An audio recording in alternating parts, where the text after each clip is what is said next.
Magtitinula po tayo ng isda. Pero hindi po to tinula para sa akin, sinigang. Kasi lagyan ko ng pang-asim. Kamatis po yan na frozen kasi ayaw kong aksayahin. Kaya nung hinog na siya, nilagay ko sa freezer. And then ito po ay sibuyas at saka luya. Ayun, luya. Hindi ko po hiniwa ang sibuyas dahil ayaw ko pong makakain siya. Okay lang na ilagay ko pag nagluluto ako. Pero pagkakainin ko siya, ayaw ko po siya. Kaya ayan. Hintayin hanggang kumulo ng kumulo. Tsaka medyo maluto ang kamatis. Kaya pala medyo creamy ang kulay ng tubig, yung sabaw, I mean. Hugas bigas po kasi yung gamit ko. Para sa akin, masarap ang hugas bigas. Kaya yan, ganyan siya. Hindi siya yung malinaw na tubig. Pakukuluin natin hanggang sa medyo maluto ang kamatis. Ayan guys, so kulong-kulo na siya. Yung frozen na kamatis, natunaw na rin. Ay, hindi naman natunaw, ibig sabihin, lumambot na siya. Kaya yun.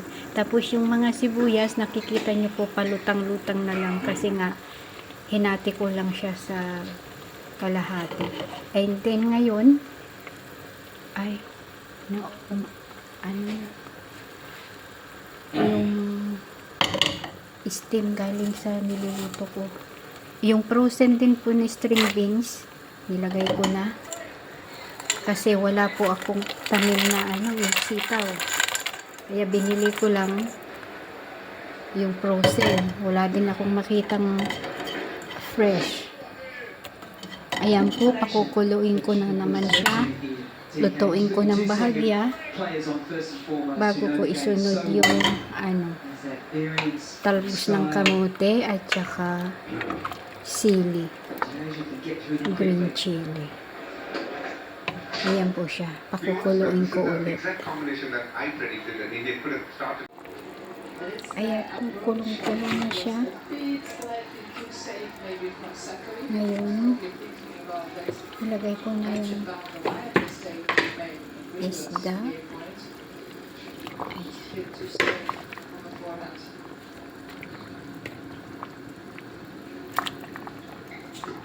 Sili.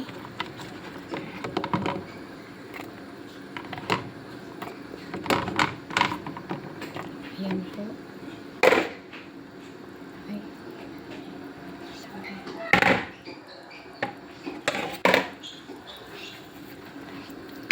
Pakukuloyin ko po ulit.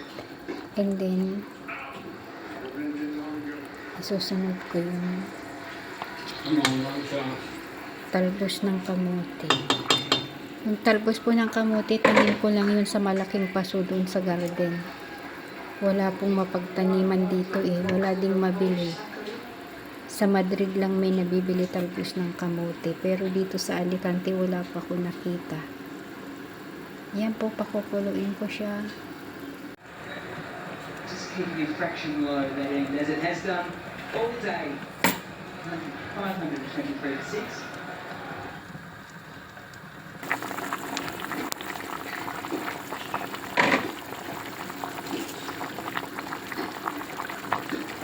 Talbos po ng kamote. Kamote tops. Kinuha ko lang doon sa tanim ko sa malaking paso. Ayan po. Wala na yung isda. Nalunod na sa gulay at sabaw.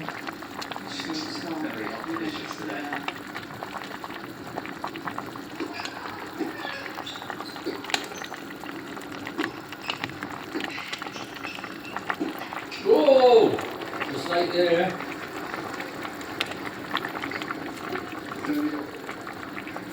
Huge mistake.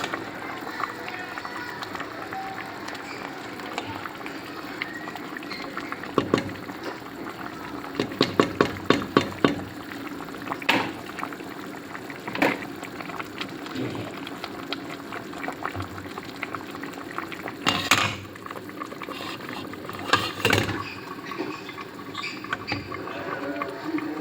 came back with interest. Well, she Especially to spin this test has been top notch.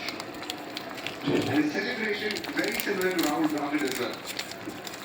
One catch that he caught Ollie Pope is reminding me definitely of how Rahul Dravid used to celebrate his namesake in the same place, Bangalore.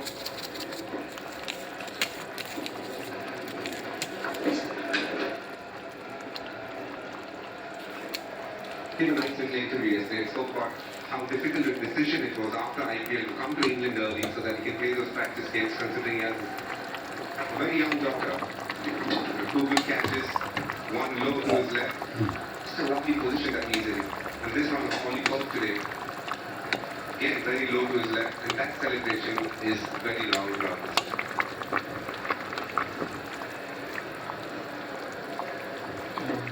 so good.